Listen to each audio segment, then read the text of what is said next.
ओम नमः शिवाय। आप सभी मित्रों का मैं मुकेश कुमार मिश्र एक बार फिर से अपने चैनल एस्ट्रोलॉजी एंड आयुर्वेदा में हार्दिक अभिनंदन करता हूं। और आज आप लोगों के समक्ष एक विशेष टॉपिक को लेकर के आया हूं और उस टॉपिक का नाम है आर्थिक संपन्नता को कैसे प्राप्त करें, भाग्यहीन योग को भाग्यवान योग में कैसे परिवर्तित करें। इसी विषयों पर आज हम चर्चा करने वाले हैं, क्योंकि बहुत सारे मित्रों ने मेरे व्हाट्सएप पर और फेसबुक पेज पर इसकी कमेंट्स डाली थी कि गुरुजी हमें भाग्यहीन योग से मुक्ति का कोई ऐसा रास्ता बताएं जिससे कि हम भाग्यवान बन सकें। तो आज के युग में सबसे मुख्य चीज अर्थ ही है, धन ही है। अतः आज हम आप लोगों के लिए कुछ मनी मंत्र का उपाय लेकर के आया हूं। सर्वप्रथम ये चर्चा करते हैं कि किन ग्रहों के कारण और किस भाव की कमी के कारण हमें आर्थिक विपन्नता होती है और उस आर्थिक विपन्नता को किन उपायों से हम उसे दूर करें, इसी की चर्चा करते हैं। तो सर्वप्रथम ये चर्चा करते हैं कि जब जन्म कुंडली में द्वितीय भाव का स्वामी कमजोर स्थिति में हो, एकादश भाव का स्वामी कमजोर स्थिति में हो, इसके साथ ही साथ भाग्यकारक ग्रह कमजोर हो, सूर्य और चंद्रमा कमजोर हो, तो ऐसे कंडीशन में आपको अर्थ की काफी दिक्कतें होती है। आप बहुत सारा कार्य करते हैं, उसके बावजूद भी आप धन नहीं कमा पाते हैं। तो उस कमी को दूर करने के लिए हम आपको कुछ साधारण उपाय दे रहे हैं। उस साधारण उपाय को आप करके देखिए। मैं उम्मीद करता हूं एक दिन में तो भाग्य परिवर्तित नहीं होगा, लेकिन लगातार आप उसे 3 महीना, 6 महीना, साल भर करेंगे तो मैं उम्मीद करता हूं कि पूर्ण रूपेण उसका आप लोग लाभ प्राप्त करेंगे। और लाभ प्राप्त करने के बाद मैं आप लोगों से एक उम्मीद भी रखूंगा कि जब आप लोग अपनी आर्थिक विपन्नता को दूर कर लें तो मेरा परामर्श शुल्क जरूर ही भेजें मेरे पेटीएम पर या मेरे बैंक अकाउंट पर। अब मैं इसकी चर्चा करता हूं, लेकिन चर्चा करने से पहले मैं आप लोगों से एक बात और बता देता चाहता हूं कि अगर आप लोग अपनी जन्म कुंडली का विश्लेषण करवाना चाहते हैं या जन्म कुंडली का शिक्षण लेना चाहते हैं तो आप हमारे नीचे दिए मोबाइल नंबर पर संपर्क करके उसकी जानकारी ले सकते हैं। अब उपायों की चर्चा करते हैं मित्रों। तो सर्वप्रथम आपको क्या क्या उपाय करना है इसकी चर्चा करते हैं। अब चूंकि द्वितीय भाव धन भाव होता है और द्वितीय भाव को भाषा का भी कारक कहा गया है, वाणी का भी कारक कहा गया और कुटुंब का भी कारक कहा गया है।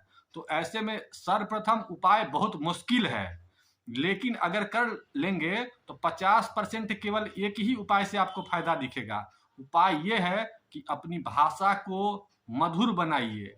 क्योंकि हमने देखा है कि 90% केस में आपकी भाषा खराब होती है, जिसके कारण आपको आर्थिक क्षति होती है।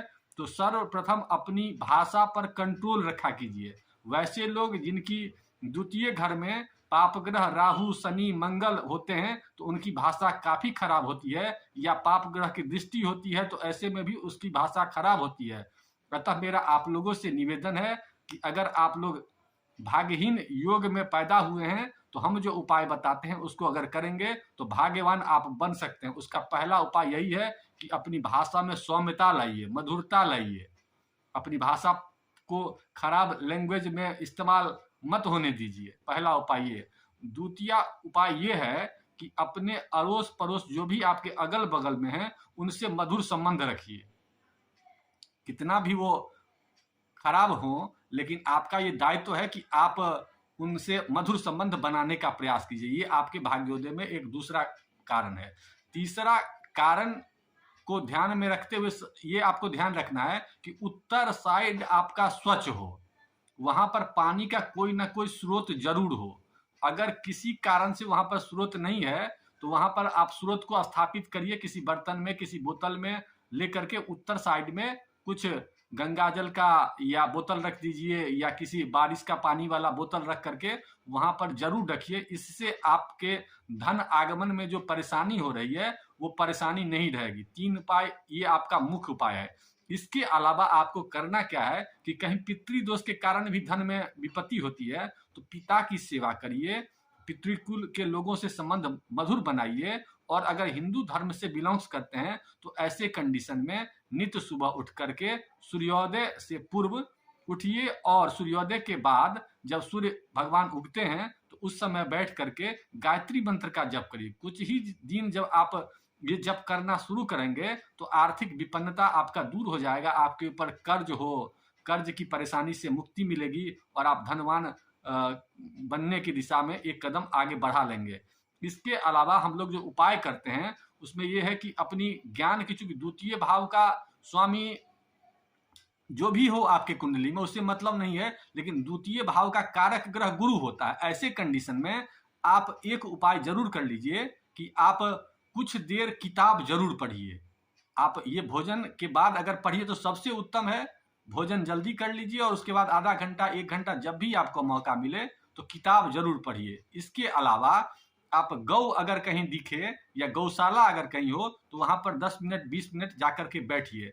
ऐसे करने से आपकी जो धन की हानि हो रही है वो तो नहीं होगी और आपके अंदर में बृहस्पति कमजोर होगा तो बृहस्पति मजबूत होगा, और बृहस्पति जब ही मजबूत होगा तो आपके भाग्य भी जगेंगे, धन भाव भी जगेंगे और आपका एकादश भाव का भी कारक ग्रह बृहस्पति होता है। ऐसे कंडीशन में आप धनवान बनने की ओर अग्रसर होंगे। इसके अलावा अब विशेष उपाय में एक बता देता हूं कि बृहस्पति का जो रुद्राक्ष होता है वो पंचमुखी रुद्राक्ष होता है। वो सर्वसाधारण सब जगह उपलब्धता इसकी होती है।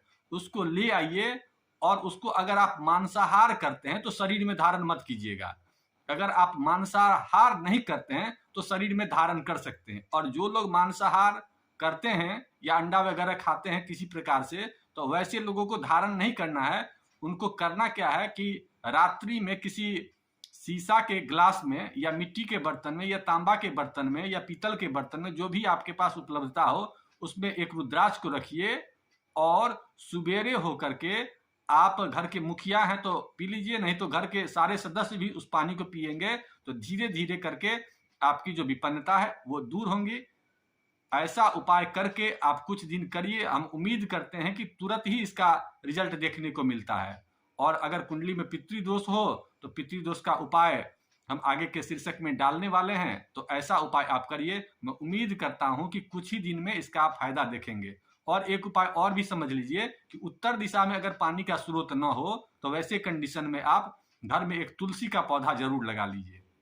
तुलसी का पौधा जब भी लगाएंगे तो वहां की जो निगेटिविटी है, जो कार्बन डाइऑक्साइड है, वहां का खत्म होगा और आपके अंदर में एक बुद्धि सही दिशा में जाएगा और आप धन कमाने लगेंगे। इन्हीं उपायों के साथ आज के एपिसोड को यहीं खत्म करते हैं। लेकिन आप लोगों से एक निवेदन है कि मित्रों, अगर आप लोगों ने हमारे चैनल को सब्सक्राइब नहीं किया है तो कर लीजिए और अपने मित्रों को आमंत्रित कर अपने गुरु ग्रह को जरूर मजबूत कर लीजिए, क्योंकि ये मौका सब जगह मिलता नहीं। ये जो चैनल है वो पूर्ण रूपेण धर्म का चैनल है और धार्मिक कार्य करने से बृहस्पति अच्छा होता है। अतः मित्रों, स्वयं तो करिए ही, अपने मित्रों को भी ज्ञान जब ही बांटेंगे तो बृहस्पति मजबूत होगा, बृहस्पति मजबूत होगा तो धन भाव मजबूत होगा। अतः सभी लोग अपने अपने मित्रों को इस पोस्ट को जरूर शेयर करें, क्योंकि बहुत ही साधारण इसमें उपाय बताया गया है और उपायों को करने से 100% रिजल्ट मिलता है। हमने कई मित्रों पर इस उपाय को लागू किया है और जो लोग हमसे जुड़े हुए हैं वो तो खुद महसूस कर ही रहे हैं।